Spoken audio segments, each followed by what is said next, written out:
මිර arts අදත් කලාතොරතුරු රැසක් සමග අපි ඔබව හමු වෙනවා. කතා කීමේ කලාව කියලා කිව්වම අපිට මතක තියෙන්නේ සුරංගනා කතා අපි පොඩි කාලේ අහපු විදිහ. ඒ කතා කීමේ කලාව සංවර්ධනය වෙනවා. සිනමාව, වේදිකාව, රූපවාහිනිය, වර්තමානයේ වන විට YouTube. මම මේ කියන්න යන්නේ අලුත් YouTube නාලිකාවක් ගැන. ඒක U Drama channel එක. U Drama කියලා කිව්වහම ඔබ බලයි මොකක්ද කියලා. ඒ කියන්නේ ටෙලිවිෂන් මාධ්‍යෙන් ටෙලිනාට්‍ය නරඹපු ඔබට නාට්‍ය YouTube එකේ ඔස්සේ නරඹන්න පුළුවන්. ඒක ලංකාවල ටිකක් අලුත් වැඩක්. අලුත් වැඩක් කියලා කිව්වට මෙහෙමයි. ඕන තරම් රූපවාහිනිය විකාශන වෙන ටෙලිනාට්‍ය අපිට නැවත නරඹන්න පුළුවන් වෙන්නේ YouTube channel එකේ. ඒ YouTube channel එකෙන් නරඹන්නේ ටෙලිවිෂන් එකේ විකාශනය වෙච්ච ටෙලිනාට්‍ය පමණයි.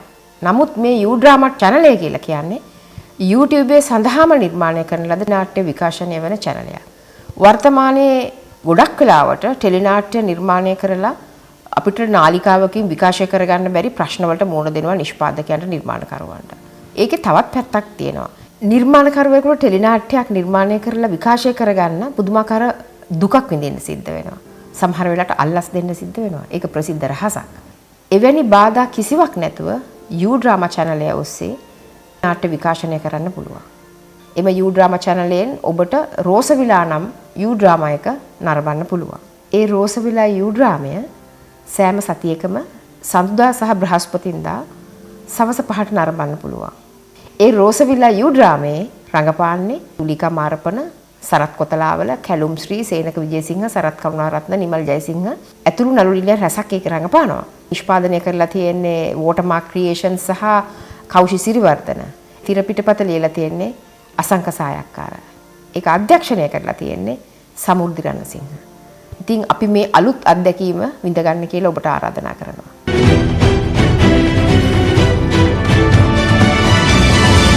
ලංකාවේ ප්‍රවීණ මාධ්‍යවේදී රමේෂ් වයිස් අලුත් වැඩකට අත ගහලා තියෙනවා. ඒ තමයි රෂ් ටුඩේ. රෂ් ටුඩේ කියලා කියන්නේ චිත්‍රපටයක් නෙවෙයි. අලුත් වෙබ් අවකාශයක්. මේ වෙන විට ආරම්භ කරලා තියෙන රෂ් ටුඩේ කියන වෙබ් අඩවිය සම්බන්ධයෙන් ඔහු මිරාට් වලට මෙන්න මෙවැනි ප්‍රකාශයක් කරා. ලංකාවේ පළවෙනි එන්ටර්ටේන්මන්ට් ඉංග්‍රීසි වෙබ් අඩවිය තමයි රෂ් ටුඩේ කියලා කියන්නේ. රමේෂ් කිව්වේ මෙහි මූලික වෙන්නේ ලංකාවේ කලාතොරතුරු කියලා. ඒ වගේම මේක පුවත්පත් කලාවේදියෙක් හැටියට සංස්කාරකවරයෙක් හැටියට හිටපු රමේෂ්ට තරමක අභියෝගයක් කියලාත් කිව්වා. ඒ වගේම මේකේ මූලික හරය මනුෂ්‍යත්වය කියලා විශේෂයෙන් ඔහු සඳහන් කරා. රමේෂ් මෙහෙමත් කිව්වා කලාකරුවන්ගේ ගරුත්වය ආරක්ෂා කරගනිමින් මේ වෙබ් අඩවිය සාර්ථකව පවත්වාගෙන යාම තමයි ඔහුගේ මූලික අරමුණ කියලා. අපි ඔහුට සුබ පතනවා.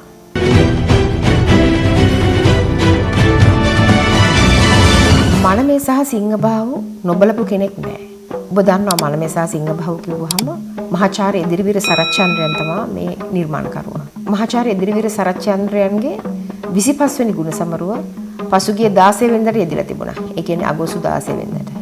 මිරාර්ට්ස් අපි ඔහුව මතක් කරන්නේ ඔහු සුවිශේෂී පුද්ගලයෙක් හින්දා.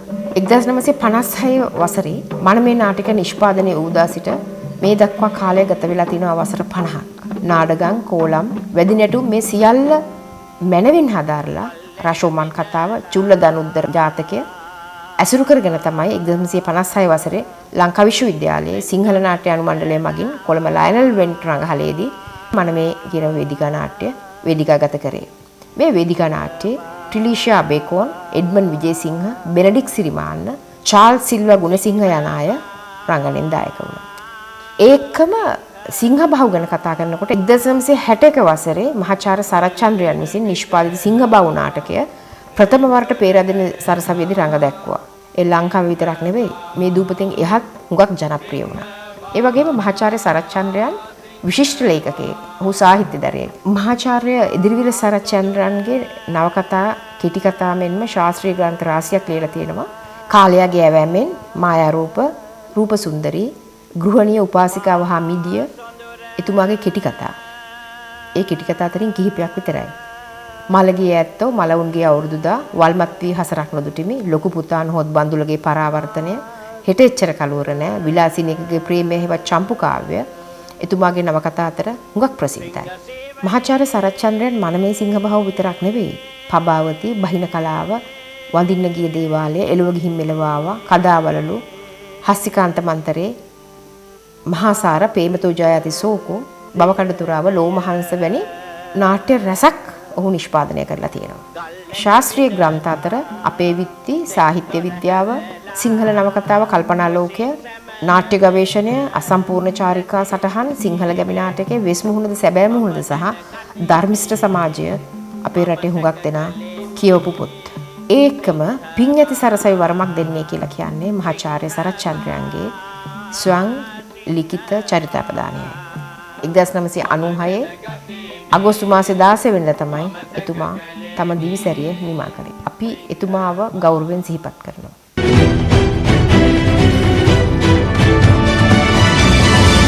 අපි දැන් කතා කරන්නේ පොත් ගැන. ප්‍රථමයෙන්ම කෙටි කතා පොතක් ගැන. ඒ ලියනගේ අමරකීර්තිගේ. ලියනගේ අමරකීර්ති අලුත් කෙටි කතා පොතක් ලියලා තියෙනවා. පොතේ නම දුවන වට්ටියා හා hina වෙන ටිකිරා. පිටු 260ක් තියෙනවා.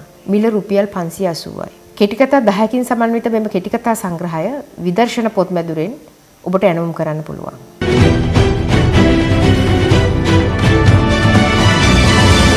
ඊගාවට අපි කතා කරන්න යන්නේ කවි පොතක් ගැන. පොතේ නම ගිනිවැදුණු පියාපත්. මේ කවි පොත ලියලා තියෙන්නේ සඳරැසි සුදසිංහ. සඳරැසි මේ පොතේ මූලික වශයෙන් තේමා කරගෙන තිබුණා යාපනය ගැන. යාපනයේ පුස්තකාලය ගැන ඇය අපුරු කවියක් ලියලා තියෙනවා. මම ඒ කවියෙන් කොටසක් ඔබට කියනවා. ඒ කවිය පටන් ගන්න මෙහෙම. ලියන්නට හිතුණා එක ලියමනක් ඇල්ෆ්‍රඩ් දුරෙයි අප්පා වෙතට. කොහේවද ඔබ ඉන්නේ? සතුටින් සනීපෙන්වද? යාල්පානමේ මෙන් රස්නේ හැම දැනෙනවද? කවුරු හරි කිව්වාද ඔබේ සුරතින් විවෘත කළ මහා පොත්ගුල පුලුස්සපු හැටි? ඒ දුකට ලයපැලි ඩේවිඩ් පිය නමද මෙලව හැර ගිය වග. ඔබ ඊටු ටික කියවන්න. මේ කවිතාරහයි. මේ කවි එක්තරා සමාජ වකවානුවක් පිළිබඳව ලියවිච්ච කවි. ධර්මසිරි බණ්ඩාරනායක ඔබ දන්න ප්‍රවීණ සිනමාකරුවා මේ සඳරැසි සුදුසිංහ ගැන මෙන්න මෙහෙම කියලා තිබුණා. සඳරැසි සුදුසිංහ කිවිඳියේ සතු ප්‍රතිභාපූර්ණ මානව දයාවට අපගේ ප්‍රණාමය පිදිය යුතුයි. ඇයගේ මේ ප්‍රකාශය අපගේ ආත්මීය ගවේෂණයට මහඟු වටිනාකමක් එක් කරනු ඇතැයි මම විශ්වාස කරනවා. වර එක ගින්නකින්ද දෙවැනි වර කුරිරි යුද්ධයෙන්ද පීඩා විඳි යාපනයේ පුස්තකාලය යනු නොකල වරදකට දඬුවම් විඳි අහිංසකයෙකි.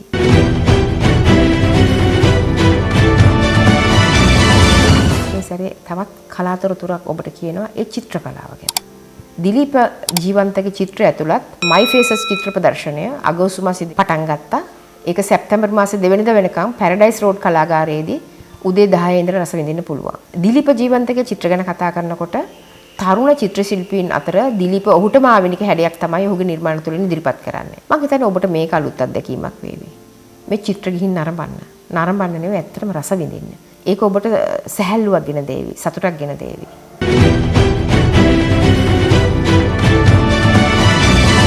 අපි මිරාට්ස් YouTube නාලිකාවට ආරාධනා කරා ශ්‍රී ලංකාවේ කලා අධ්‍යක්ෂකවරුන්ගේ සංවිධානයේ ප්‍රධාන ලේකම් අජන්ත අලහකෝන්ට.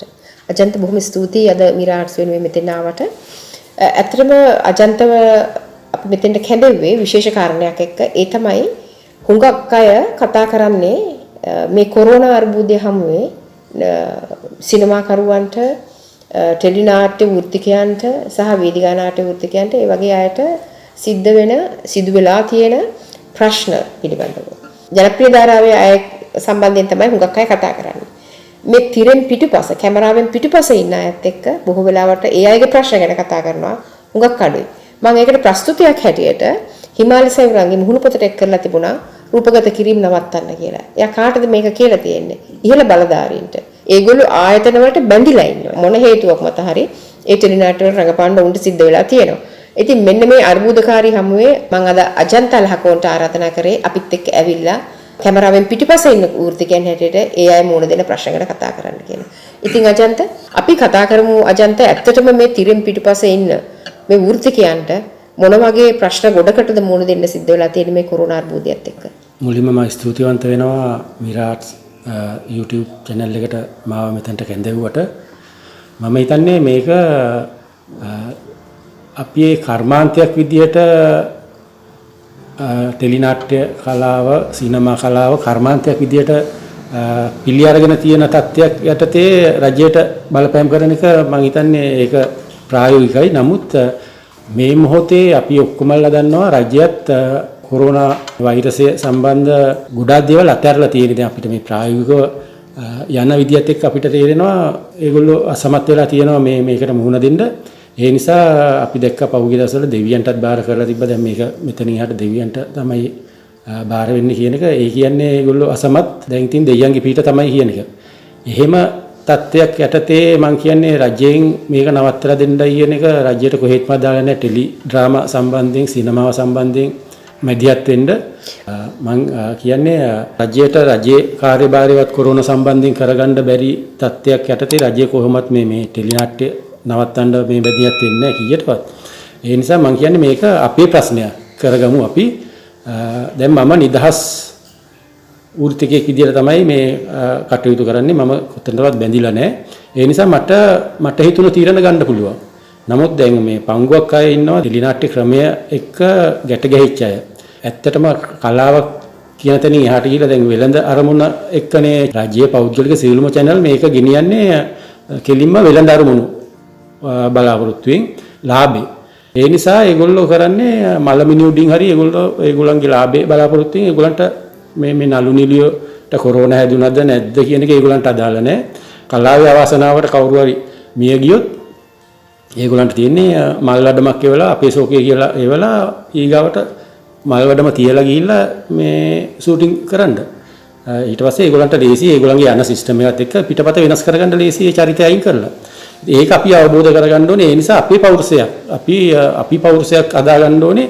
මේක රටේ ඇති වුණ හදිසි විශාල ආපදා තත්ත්වයක් ඇග්‍රීමන්ට් වලින් එන නීතිමය බලපෑම් වලට මුහුණ දෙනවට වැඩිය මේ අවස්ථාවේ කොරෝනා එක්ක තියෙන ප්‍රශ්නේ බලපානවා Tamanට වගේම තමන්ගේ ඥාතියට, තමන්ගේ දුව පුතා අම්මා තාත්තට.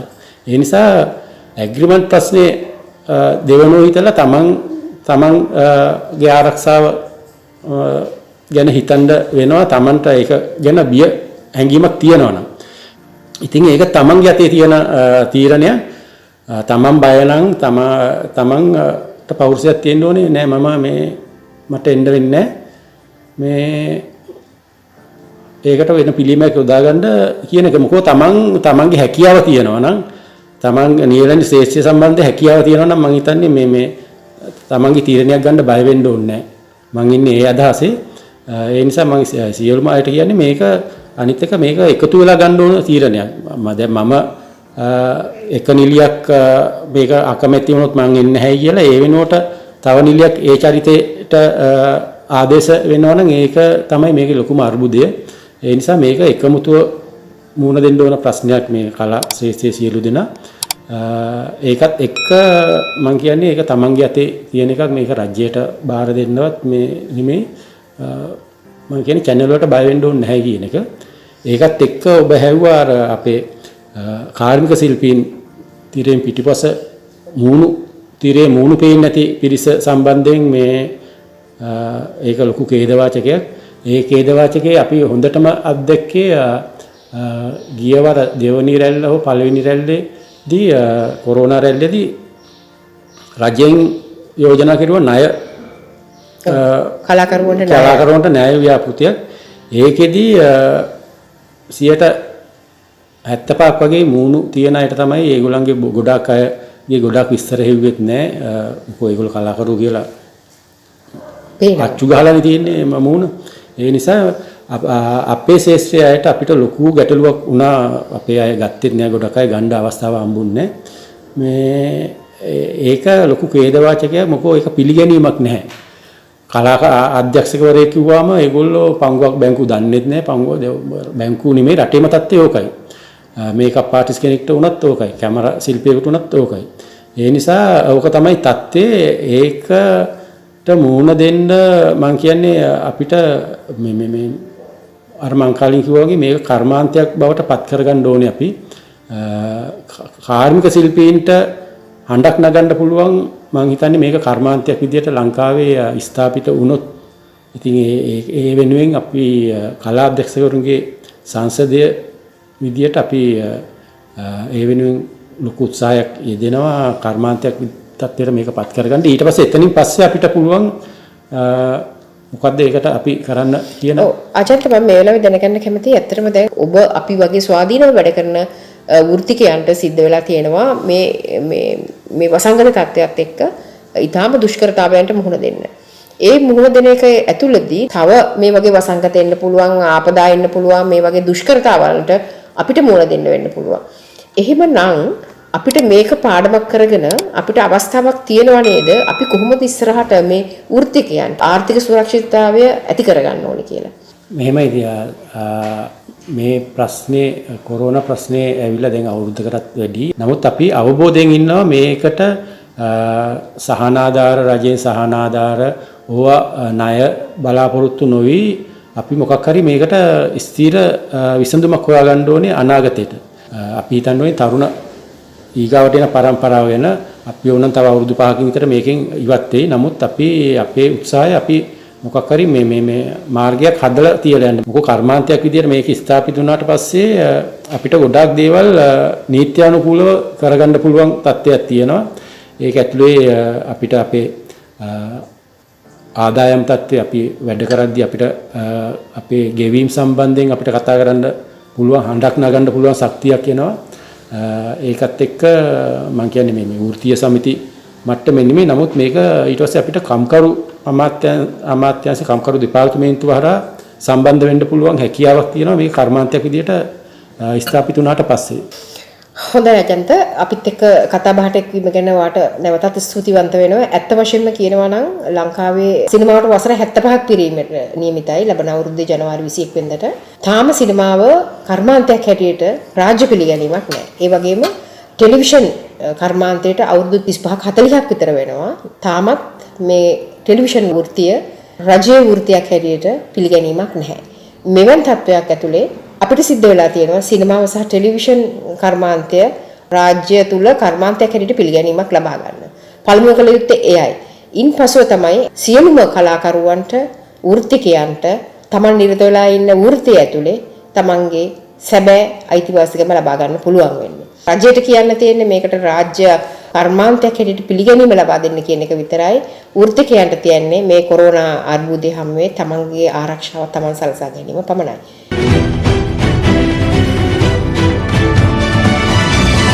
අමිතාබ් බච්චන්ගේ වීඩියෝ එකක් වෛරල් වෙනවා. ඒකට ලංකාව සම්බන්ධයි. ලංකාවේ සින්දුවක් සම්බන්ධයි. යොහානි ද සිල්වා ඇය කරන ලද කවර් සෝං එක මැනිකේ මගේ හිතේ. ඒක මේ දවස්වල අමිතාබ් බච්චන් වැඩියෙන්ම අහන සින්දුව බවට පත් වෙලා. ඔහුගේ මිනිබිරියක් වන නව්‍ය නවේලි තමයි මේ ගීතය ඔහු රංගපාන ලද කාලියා චිත්‍රපටයේ රූපරාමුත් එක්ක සංස්කරණය කරලා තියෙනවා. ඉතින් අමිතාබ් බච්චන් මුලදී ඒක අහලා රස විඳලා ඊට පස්සේ හැම දවසකම වගේ රාත්‍රියට ඔහු මේ වීඩියෝ නරඹන්න පුරුදු වුණාලු. දැන් මේ වෙනකොට ඉන්දියාව විතරක් නෙවෙයි පාකිස්තානයේ වගේ අනිකුත් රටවලලත් මේ ගීතය ඉතා ජනප්‍රිය වෙලා තියෙනවා.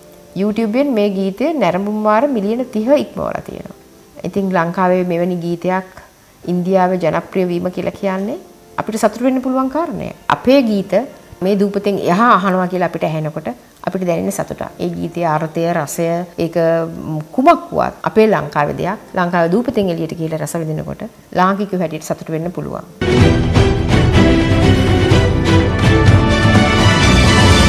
ඔබ තවමත් මිරාට් YouTube channel එක subscribe කරලා නැත්නම් subscribe කරන්න. bell icon එක touch කරන්න.